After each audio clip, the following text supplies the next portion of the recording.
Welcome to this edition of Collier Recap. I'm Troy Miller, and this is a recap of the February 26th Board of County Commissioners meeting. The board began the day with a proclamation for a day of remembrance for local civic activist Dwayne Billington, who lost a courageous battle with cancer on February 15th of this year.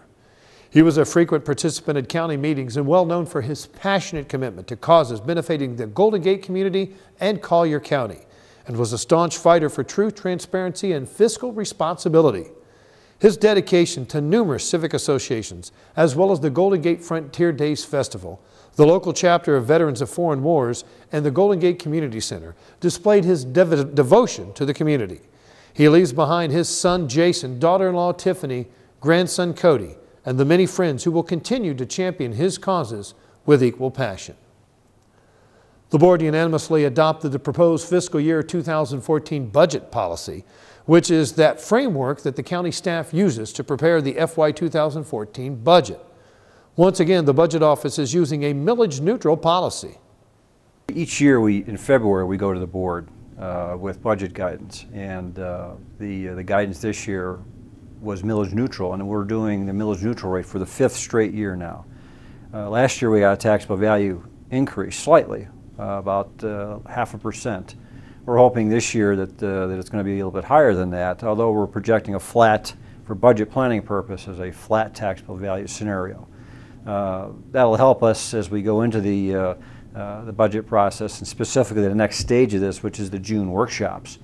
At least before the board. We'll have a series of meetings with the county manager, with the divisions, and reviewing their budget proposals before it gets to the workshop setting. But I think having a flat taxable value will at least allow us to grow our reserves, hopefully, although that might be tough given all the capital improvements that we're looking at trying to budget for this year. Really will be the first big year for capital improvements because we've been postponing and deferring a lot of equipment replacement in some of our capital work over the last 4 or 5 years. So, after commissioner and public workshops, the final hearing and budget adoption will be in September. The commissioners adopted a resolution in support of the Second Amendment. During the public comments portion of the February 12, 2013 Board of County Commissioners meeting, county citizens came forward and requested that the board pass a resolution in support of the Second Amendment to the Constitution of the United States.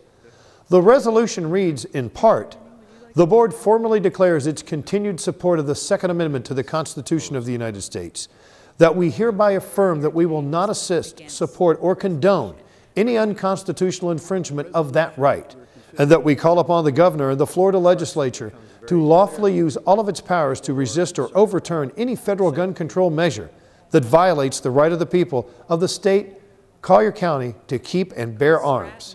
The resolution will now be forwarded to the Clerk of the Senate and the House of Representatives of the Florida Legislature and the Governor's Office. The board also approved a resolution formally declaring its intent to not increase the tourist development tax. Tourism Director Jack Wirt tells us the idea of increasing the tourist tax had recently been proposed by a private citizens group. And one of the discussion topics that citizens group has had is, should we, as citizens and business people, consider this tourist tax? Would it increase? Would that help the community get out of the recession and that kind of thing? And so their recommendation, that private citizen group, was that we ought to consider a tourist tax. So that was contrary to what the TDC subcommittee had indicated. Wirt went on to say that the private group had previously presented their idea to the Naples City Council, who supported the concept in a split vote. The board's resolution puts the possibility of a tourist tax increase to rest for the foreseeable future. Commissioners awarded invitation to bid number 13-5986R to Manhattan Construction for the construction of the Gordon River Greenway project number 80065. A lot of people have been working towards for many years in the creation of this greenway, so we're very pleased that the board approved the contract with Manhattan Craft for us to move forward. Well, the project itself is a 124-acre passive park that we're developing right behind the Naples Zoo. And we have three major stakeholders: the Parks and Recreation Department, Conservation Collier, as well as the Naples Zoo have contributed to the funding of this project. We will be developing pathways that will be used for bicyclists, pedestrian, runners, joggers, rollerbladers. We also have a crossover of the Gordon River, a bridge, and a fishing area for people. And the signature amenity of this particular park is the kayak launch that will be constructed to get people into the Gordon River. The Greenway extends from Golden Gate Parkway along the east bank of the Gordon River south to the Naples Airport. Over $5.5 million of the nearly $9 million cost will be paid for by the Florida Communities Trust. The board then heard two more tourist development tax items.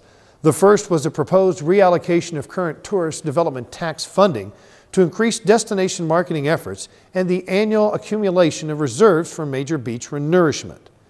The plan came in part from a special subcommittee of the Tourist Development Council, which was appointed in March of 2011 to review the current tourist tax structure and make recommendations on year-round marketing and promotion efforts.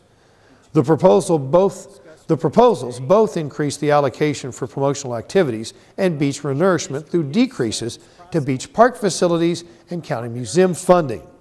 The museums are expected to raise the funds necessary to maintain their budget and can potentially use general fund tax dollars if necessary.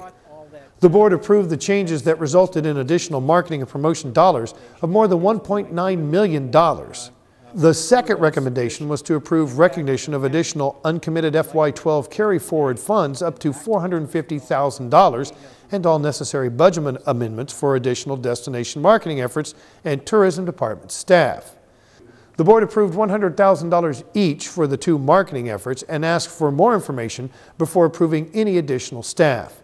Tourism Director Jack Ward explains why the additional marketing efforts are needed. This was a carry forward from last fiscal year that we did not budget. We didn't anticipate we were going to have that much. It ended up, we actually brought in about $1.5 million more in the tourist development tax in last fiscal year than we had projected or budgeted. So as we went through the budget process, we did not have those dollars in mind, and so we didn't budget them at all. So now that we were able to determine exactly what additional funds we had, uncommitted, unbudgeted funds, the three uses were, first of all, $100,000 to use right now for additional destination marketing in, let's say, March and April, when we're going to have to stop mid-March in our marketing right now. I'd like to be able to extend that through the end of March and into April if we could, beyond the Easter weekend, to continue to get visitors to come here.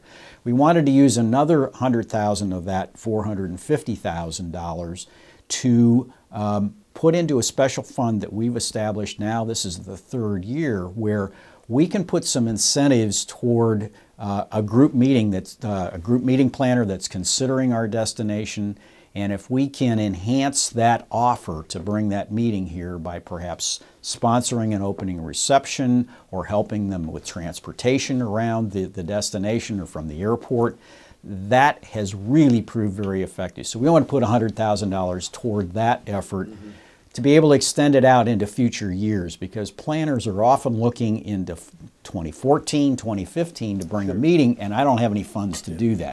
In a unanimous vote, the board approved a recommendation to award a bid to Orion Marine Construction Incorporated in the amount of $1,754,884.72 for the Wiggins Pass Channel Straightening Project and necessary budget amendment.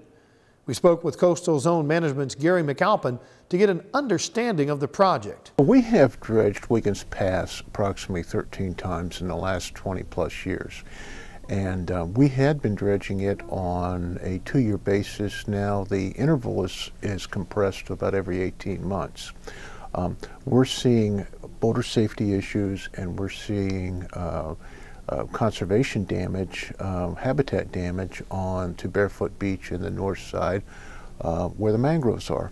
So we have a project that we had started working on about 5 years ago with the permitting. we pulled together a stakeholder group of all the citizens that were interested in this, and we moved forward to develop a plan to straighten Wiggins Pass with the combined goals of doing it economically, doing it to enhance the estuary, and improving boater safety.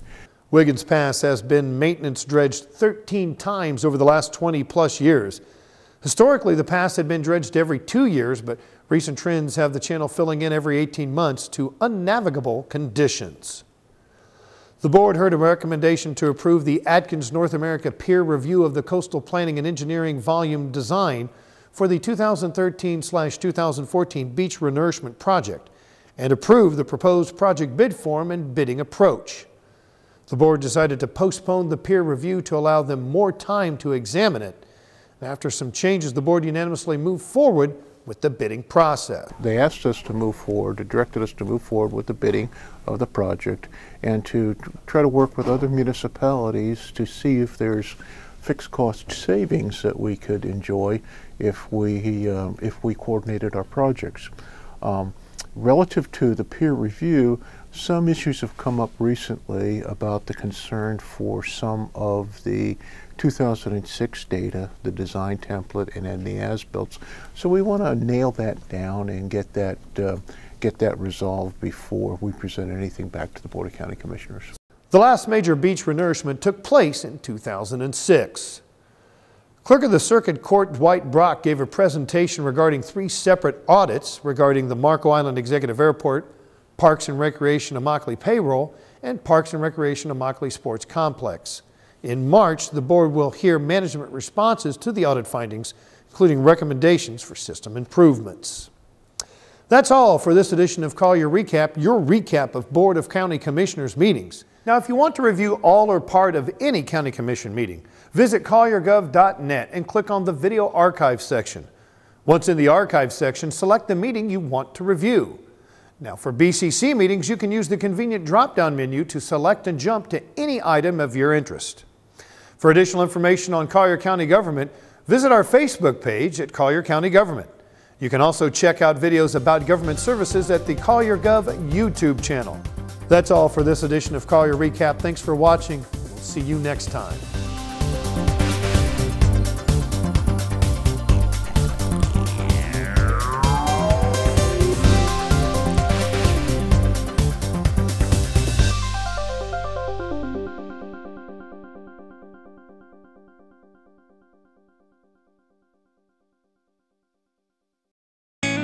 You're watching Collier Television, bringing government home.